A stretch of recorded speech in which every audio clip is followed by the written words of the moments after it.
पहले मैं आप सभी को, जो हमारे समाज के बड़े बुजुर्ग यहाँ पर हैं, आप सबको नमस्कार करता हूँ।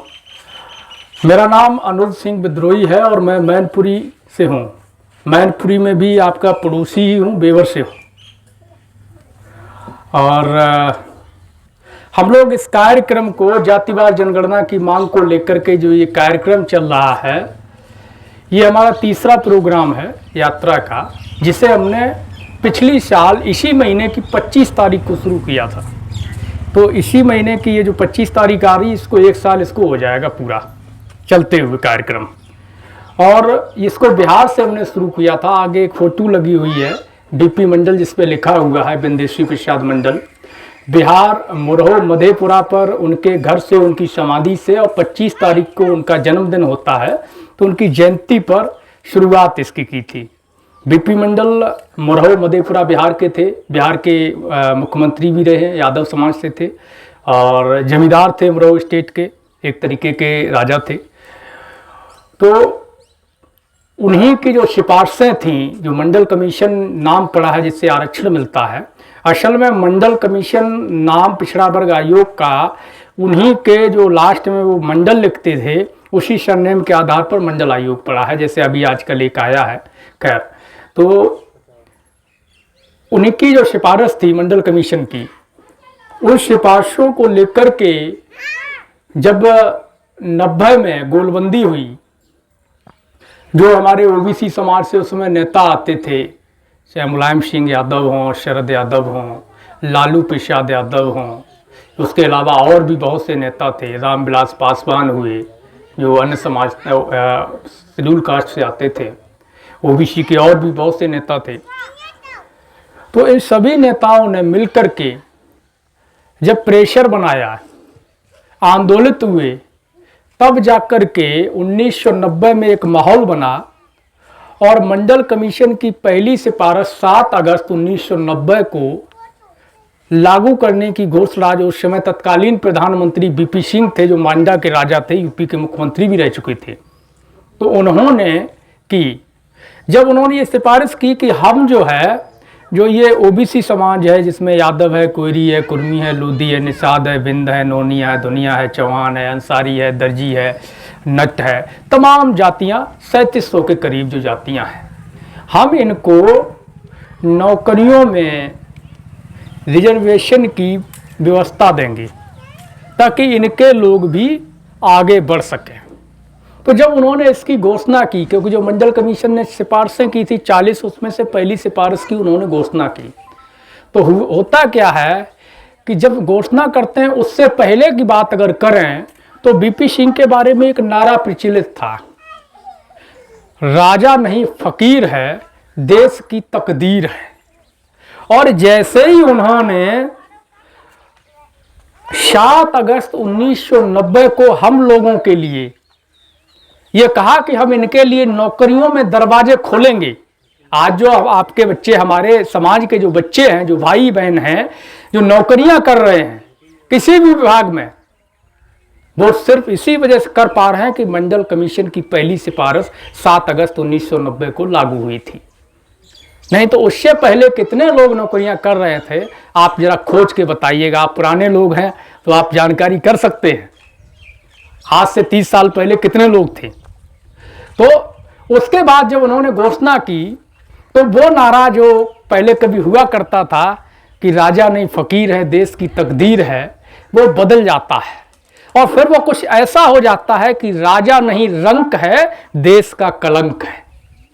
ये किसने कहा? उन्हीं के जाति के लोगों ने, अपर कास्ट के लोगों ने, कि राजा नहीं रंक है, देश का कलंक है। क्यों? क्योंकि उन लोगों ने सदियों से सत्ता पर, व्यवस्था पर, नौकरियों पर, जमीनों पर, संपत्ति पर एकाधिकार जमा के रखा हुआ था। हम थोड़ा और अगर पीछे जाएं तो मंडल कमीशन से पहले 1974-75 में बिहार में कर्पूरी ठाकुर, जो नाई समाज से आते थे, मुख्यमंत्री थे, उन्होंने पिछड़ों के लिए आरक्षण लागू किया था। और उसी समय उत्तर प्रदेश में जो बाबू राम नरेश यादव मुख्यमंत्री थे उत्तर प्रदेश के, उन्होंने यहाँ पिछड़ों के लिए आरक्षण लागू किया था, घोषणा की थी। तो उस समय भी एक नारा दिया गया था। नारा क्या था? बिहार में नारा दिया गया था कि करपुरी करपुरा छोड़ गद्दी उठा छुरा, क्योंकि वो नई जात से आते थे। तो इस तरह उनको गालियां दी गई और भी बहुत सी ऐसी भद्दी गालियां थीं जिनको हम लोग नहीं बोल सकते, क्योंकि हमारे पुरखे हमारे लिए जिन्होंने अपना पूरा जीवन खपा दिया उनके विषय में हम सोच भी नहीं सकते। और इसी तरह बाबू राम नरेश यादव के बारे में कहा गया था कि राम नरेश वापस जाओ और वापस जाके भैंस चराओ। मतलब हीरो का काम केवल भैंस चराना है, सत्ता चलाना नहीं। और तत्कालीन अभी जो घटना हुई, जब आपको पता है जब अखिलेश यादव जी का कार्यकाल खत्म हुआ और योगी जब पहली बार सीएम बनते हैं, तो याद होगा कि सीएम आवास को गंगा जल से धुलाया जाता है। तो ये सब क्यों किया जाता है? ताकि हमें नीचा दिखाया जा सके, हमारे मनोबल को तोड़ा जा सके। और पीछे अगर हम जाएं तो एक समय जब बाबू जगदेव प्रसाद कुशवाहा उन्होंने क्रांति का आगाज किया था पिछड़ों को लेकर के, उनकी हत्या कर दी गई थी। उन्होंने नारा दिया था कि 100 में 90 शोषित है, 90 भाग हमारा है, धन धरती और राजपाट पे 90 भाग हमारा है। उनकी हत्या क्यों की गई थी? उसकी 2 वजह थी। एक, उन्होंने कहा था कि हम जो है सवर्णों की राजनीतिक हलवाई करने के लिए पैदा नहीं हुए हैं, हम अपनी सत्ता खुद स्थापित करेंगे। दूसरा, उन्होंने कहा था, क्योंकि होता क्या था कि हमारी महिलाएं आज भी खेत में काम करती हैं, अपर कास्ट में सामान्य वर्ग उच्च जातियों की नहीं करती हैं, जो कथित उच्च जातियां हैं, उच्च जाति नहीं मानते हैं, न नीची जाति मानते हैं किसी को, लेकिन जो ताना बाना है, भाषा है, उसके आधार पर। तो उन्होंने नारा दिया था कि अब की सावन भादों में गोरी कलैया कादों में, मतलब अब की जो सावन भादव आएगा उसमें जो है इनकी भी महिलाएं धान रोपेंगी। इसके ये बात उनको इतनी चुभ गई कि उनकी हत्या करवा दी गई भरी सभा में। ऐसे कई लोग हैं जिन्होंने हमारे लिए आवाज उठाई, उनको मार दिया गया, जेल में डाल दिया। लालू यादव उदाहरण हैं जिनको लगातार जेल में डाला जा रहा है, बदनाम किया जा रहा है। खैर, तो ये पूरी जो लड़ाई है देश में, जो माहौल एक तैयार किया गया हिंदू मुसलमान का, जो नफरत का, मंदिर और मस्जिद का, ये सिर्फ इसलिए किया गया है ताकि हम और आप आपस में भ्रमित रहें और लड़ते रहें कि हमें मंदिर बचाना है या हमें मस्जिद बचाना है। असल में देश में ऐसी कोई लड़ाई है ही नहीं। देश में एक ही लड़ाई है, अगड़ा और पिछड़ा के बीच में संसाधनों के बंटवारे की लड़ाई, नौकरियों के बंटवारे की लड़ाई, सत्ता के बंटवारे की लड़ाई, जमीनों के बंटवारे की लड़ाई, न्यायपालिका, कार्यपालिका, मीडिया में भागीदारी की लड़ाई, ब्यूरोक्रेसी में भागीदारी की लड़ाई। आप न्यूज देखते होंगे, हमारे बुजुर्ग तो अक्सर टीवी पे न्यूज देखते हैं टाइम पास करने के लिए ही सही, लेकिन देखते जरूर है। तो आप जब न्यूज देखते होंगे तो उसमें देखते हैं कि जैसे मुद्दा चल रहा है ओबीसी का, या पर्टिकुलर जात की बात करें कि अहीरों का चल रहा है, जाटों का चल रहा है, गुजरों का चल रहा है, कुर्मियों का चल रहा है, साकों का चल रहा है, लेकिन वहां पंचायत में पंच कौन होते हैं? मिश्रा, दुबे, तिवारी, चौबे, पांडे, उपाध्याय। वो वहां बैठ के डिबेट करते हैं। क्यों? क्योंकि हमारे लोग वहां नहीं है। जब दूसरे व्यक्ति, दूसरे घर या दूसरे समाज का व्यक्ति हमारे विषय में वहां बात करेगा, डिबेट करेगा, तो वो क्या करेगा? बेईमानी करेगा, अफवाह फैलाएगा, यही करेगा ना। तो वही वहां पर होता है कि वहां बैठ करके, टीवी में बैठ करके हमारे खिलाफ षड्यंत्र किए जाते हैं, बेईमानी की जाती है, अफवाह फैलाई जाती है, हमें बदनाम किया जाता है। अखबार भी वही लोगों के हैं, पहले बिक जाते हैं, उसके बाद छपने के लिए निकलते हैं। पहले अखबार छपता था फिर बिकता था, अब पहले बिक जाता है तब छपता है। डिसाइड वहां बैठे लोग करते हैं कि कौन खबर चलेगी, कौन नहीं चलेगी। आपके 1000 लोग अगर मारे जाएं तो खबर का कोई महत्व नहीं है, लेकिन अगर एक जो है दुर्गा आरती, भजन, पूजा, पंडाल, रामनवमी, कथा, भागवत कहीं हो रहा है तो उसको पूरे पेज में छापा जाएगा। आप लोग खुद सोचिएगा कि भागवत कथा छापना जरूरी है, जो हजारों लोग मर रहे हैं वो ज्यादा जरूरी है? जरूरी क्या है? इंसान है तो धर्म है, इंसान है तो भगवान है, इंसान नहीं तो भगवान नहीं। क्योंकि लोग कहते हैं भगवान ने इंसान को बनाया, निकला हम तो देख रहे हैं वास्तविक जीवन में इंसान हर रोज नया भगवान पैदा करता है, हर रोज बनाता है। कितना भगवान इंसान ने बना दिया, छोटो बड़ो सब तरीका बनाए थे, इंसान ही तो बना रहा है ना। तो इंसान है तभी धर्म है, इंसान है तभी भगवान है, इंसान है तभी आस्था है। जब इंसान नहीं बचेगा तो धर्म का क्या करेंगे? तो इंसान और इंसानियत को बचाने की लड़ाई है, हक और हुकूक को बचाने की लड़ाई है। अब हम आते हैं जिसको लेकर के हम लोग चले हुए हैं। हमारी इसमें 3 प्रमुख मांगे हैं।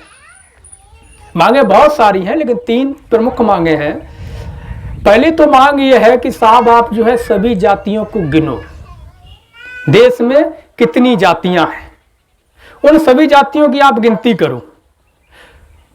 गिनती किस लिए करनी है? गिनती सिर्फ इसलिए नहीं करनी है कि आपको हमें यह बताना है कि अहीर कितना है, कोयरी कितना, लोधी कितना, निषाद कितना, बिंद कितना, नौनिया कितना, दुनिया कितना, चौहान कितना, अंसारी कितना है, साक्य कितना है, ये हमें नहीं बताना है। ये तो पता चलेगा ही कि किस जाति की संख्या कितनी है। असल खेल जो है वो जाति जनगणना की संख्या जानने का नहीं है जातियों की।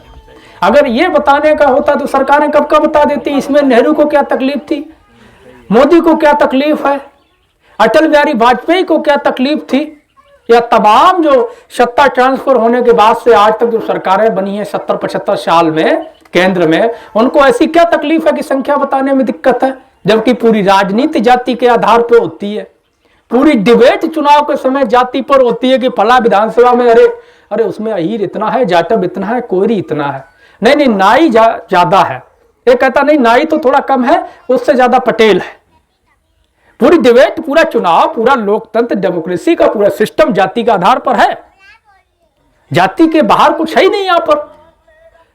मैं तो इसको ऐसे देखता हूं कि लोग कहते हैं कि भाई जाति जनगणना से अगर होगी तो कुछ लोगों के कुतर्क रहते हैं जो अफवाह फैलाते हैं कि जातियों की अगर गिनती करवाएंगे तो देश में जातवाद फैलेगा। तो पहला तो सवाल यह है कि क्या देश में जातियां नहीं हैं? बच्चा पैदा होता है, धरती पे आने से पहले मां के गर्भ में जैसे ही उसका अंश आता है, ये तय हो जाता है जब ये पैदा होगा तो उसके नाम के पीछे जाति ये लिखी जाएगी। ठीक है, बड़ा होगा तो फिर इसकी शादी इस जाति में होगी, तय हो जाता है कि नहीं। इसके यार दोस्त रिश्तेदार विशेष रूप से इसी जाति के होंगे। बाकी ठीक है, वो अपने जीवन में तमाम अन्य जाति के लोगों के भी संपर्क में आता है, दोस्ती करता है, खाता पीता है, वो ठीक है, अलग विषय है, वो उसका मसला है। लेकिन जो डिसाइडेड होता है वो यही होता है कि ये इस जाति में रहेगा। तो भाई जातिवाद कहां से फैल जाएगा? ये तो पहले ही जाति प्रधान देश है। शादी विवाह से लेकर सारे कार्यक्रम जातियों के नाम से हजारों संगठन चल रहे हैं, है ना। सेना में भी रेजिमेंटें जाति के आधार पर बनी हुई हैं। तो जातिवाद कहां फैल जाएगा? देश जाति प्रधान है ये। दूसरा, कुछ लोग कहते हैं कि अगर जातियों को गिना गया तो देश टूट जाएगा, देश में ये हो जाएगा, वो हो जाएगा, बहुत सारी चीजें अफवाहें फैलाते हैं। वो सिर्फ इसलिए कहते हैं कि ताकि हमारे लोग, क्योंकि हमारे लोग क्या है, बहुत भोला समाज है, कम पढ़ा लिखा है, बहुत ज्यादा फ्रॉडगिरी आती नहीं है, बहुत जल्दी किसी पर भी भरोसा कर लेता है। ठीक है, और राष्ट्रभक्ति कूट कूट के भरी है कि जमीन से जुड़ा हुआ है, मेहनत का समाज है ना। तो राष्ट्र के हित को लेकर के बहुत चिंतित रहता है। इसलिए उसको जो नैरेटिव सेट किया जाता है कि ये राष्ट्र विरोधी लोग हैं, देश तोड़ देंगे, जातिवाद फैलेगा, दंगा फैलेगा, ये हो जाएगा, तो हमारा समाज भ्रमित हो जाता है। अच्छा, एक सवाल है, मान लीजिए कि राष्ट्र के उत्थान की बात है, राष्ट्र के निर्माण की बात है, तो हम कहते हैं कि हमारे गाँव में अभी यहाँ पर इतने लोग बैठे हुए हैं, इसमें से कोई एक व्यक्ति ऐसा है जो खूब संपन्न है, सारी साधन संसाधन व्यवस्थाएं हैं, जमीन है, प्रॉपर्टी है, सब कुछ है, और बाकी के लोग ऐसे हैं जिनके पास सुबह खा लिया तो शाम का जुगाड़ नहीं, शाम को खा लिया तो फिर अगली सुबह का जुगाड़ नहीं। वो दिन भर टेंशन में रहते हैं, रात को नींद नहीं आती, कहीं मजदूरी मिल जाए, कहीं बेगार मिल जाए, 4 पैसा मिल जाए, पेट भर लें।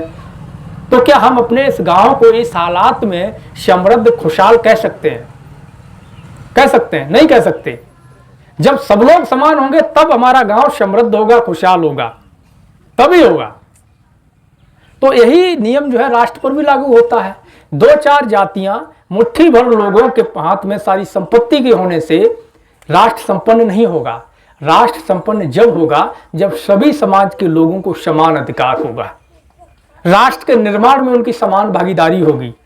चाहे वो नौकरियों का मसला हो, चाहे राजनीति में विधानसभा और लोकसभा में बैठने की बात हो, चाहे ब्यूरोक्रेसी का मामला हो, चाहे बिजनेस का मामला हो, या जमीनों का मामला हो। इसलिए ये जरूरी है कि जातिवार जनगणना हो, ये पता चले कि किस जाति के पास कितनी, जो उसकी जनसंख्या तो पता चलेगी ही, उसके पास नौकरियां कितनी है, अगर नौकरियां हैं तो चपरासी कौन ज्यादा है और अधिकारी किसमें ज्यादा है, बेरोजगार कितने हैं, जमीनें किसके पास ज्यादा है, जमींदार कौन है ना।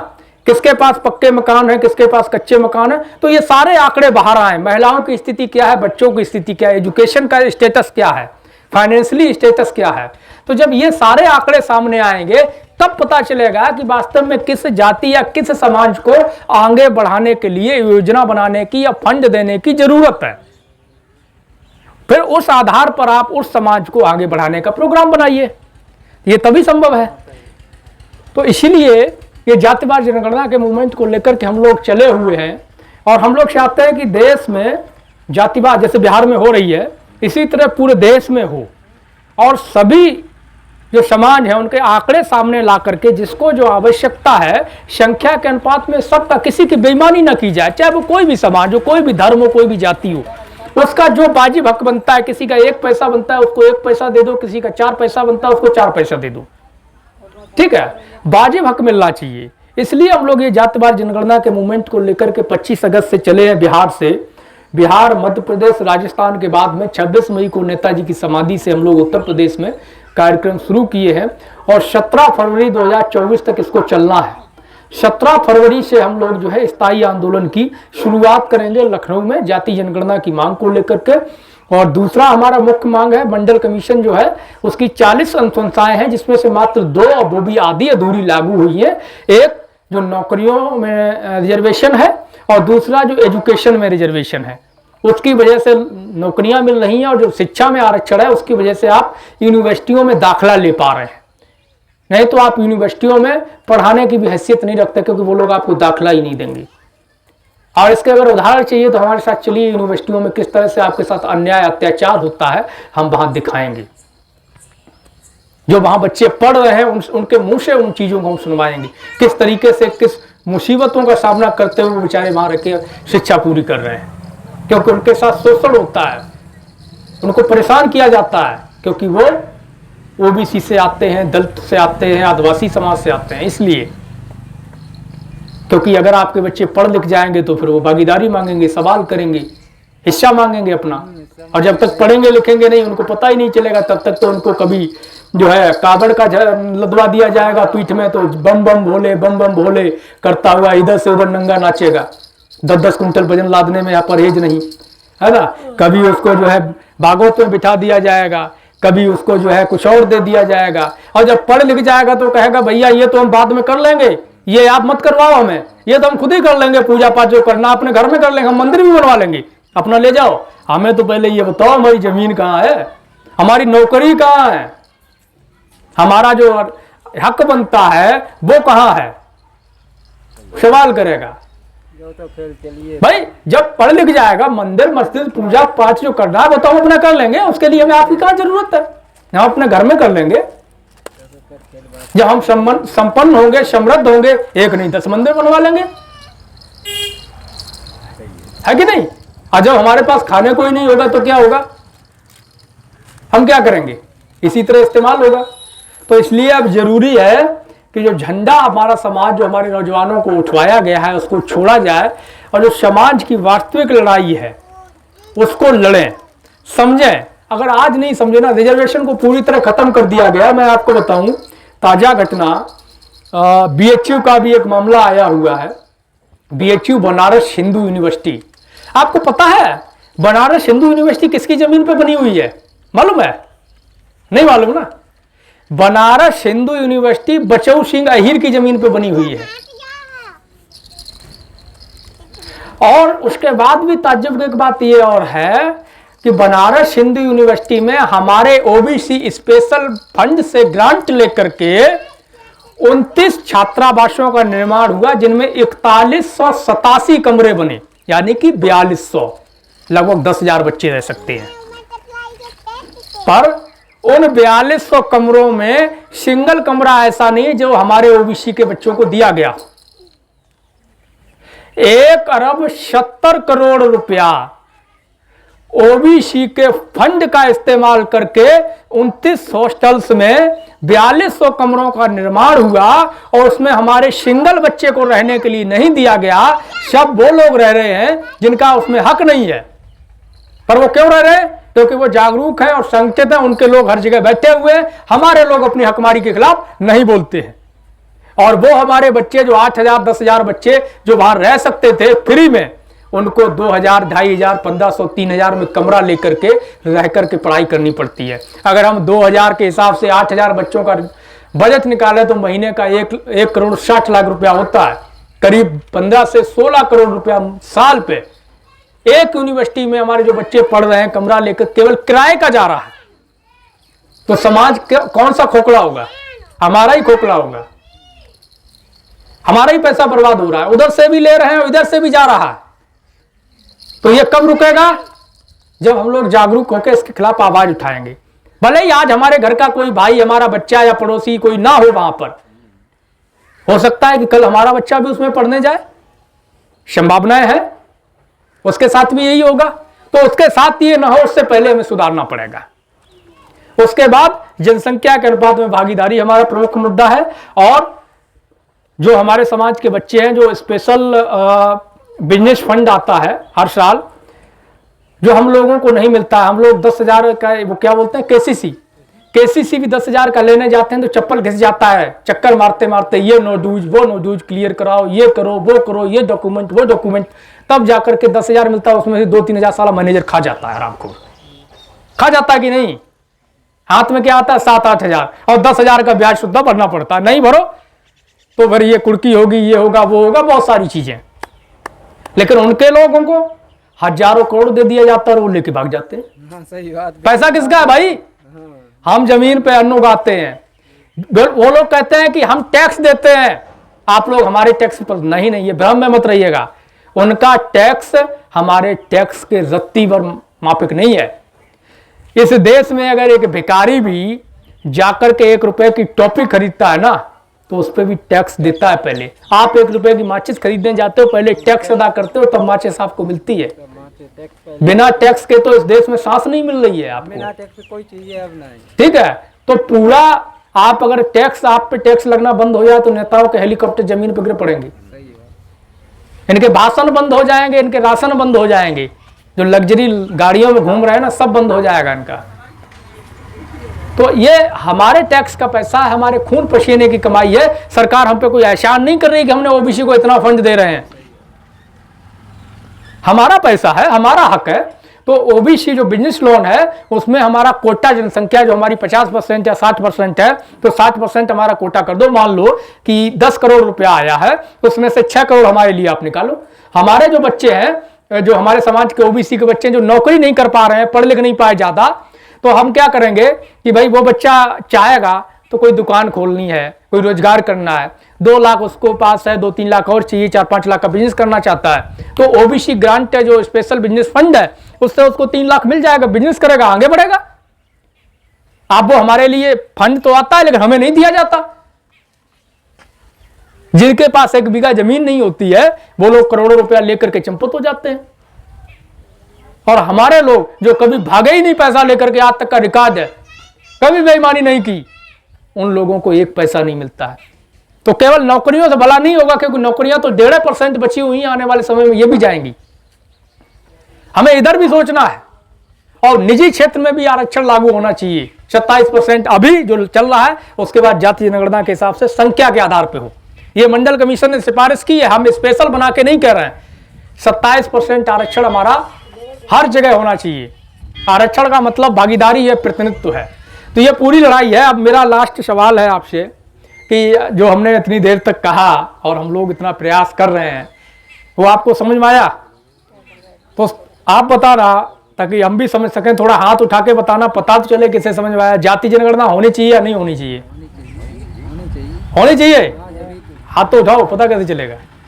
होनी चाहिए। अच्छा ये बताओ, तो इसके लिए जो आंदोलन की तैयारी हम लोगों की चल रही है, 17 फरवरी को हम लोग स्थायी आंदोलन लखनऊ में करेंगे, तो इस गांव से आप लोगों की तरफ से समर्थन मिलेगा आंदोलन को? है? मिलेगा ना? तो हम ये आशा कर सकते हैं कि गांव से लोग वहां पहुंचेंगे, क्योंकि पीढ़ियों की लड़ाई है, नस्ल और फसल सब बचाने की लड़ाई है। चलिए, बहुत बहुत धन्यवाद, आप लोगों ने काफ़ी समय दिया। और हमारा भी प्रयास रहा कि हम सरल भाषा में, आसान शब्दों में आपको समझा सकें। धन्यवाद आप सभी का। नमस्कार, जय मंडल, जय शमदान, जय जोहार। और कोई सवाल हो तो आप लोग पूछ सकते हैं। साथियों नमस्कार, जय मंडल, जय शमदान, जय जोहार। मैं अनुज सिंह विद्रोही। साथियों आप देख रहे हो मंडल यात्रा 25 अगस्त 2022 से चल रही है और 17 फरवरी 2024 तक चलेगी। जातिवार जनगणना को लेकर, मंडल कमीशन की सिफारिशों को लागू करवाने को लेकर, जनसंख्या के अनुपात में आरक्षण की मांग को लेकर के, और 17 फरवरी 2024 से स्थायी आंदोलन की शुरुआत होगी। दोस्तों इस यात्रा के जरिए आंदोलन का निर्माण करने के लिए हमें आपके साथ की ज़रूरत है और सहयोग की ज़रूरत है। आप सभी से अपील है कि आप सभी इस यात्रा को चलाने के लिए आर्थिक सहयोग करें। यात्रा के जो वीडियोज़ हैं उनको अधिक से अधिक शेयर करें और हमारे इस यूट्यूब चैनल को सब्सक्राइब कर लें, बेल आइकन को प्रेस करें ताकि आपको नोटिफिकेशन मिलता रहे और अधिक से अधिक लोगों तक इस सूचना को पहुंचाएं। अपना कोई मीडिया नहीं है, अपना कोई तंत्र नहीं है। हम लोगों को अपनी लड़ाई, अपनी सूचनाएं खुद ही प्रसारित करनी, खुद ही लड़ाई को खड़ा करना है। शुक्रिया। जय मंडल, जय शमदान।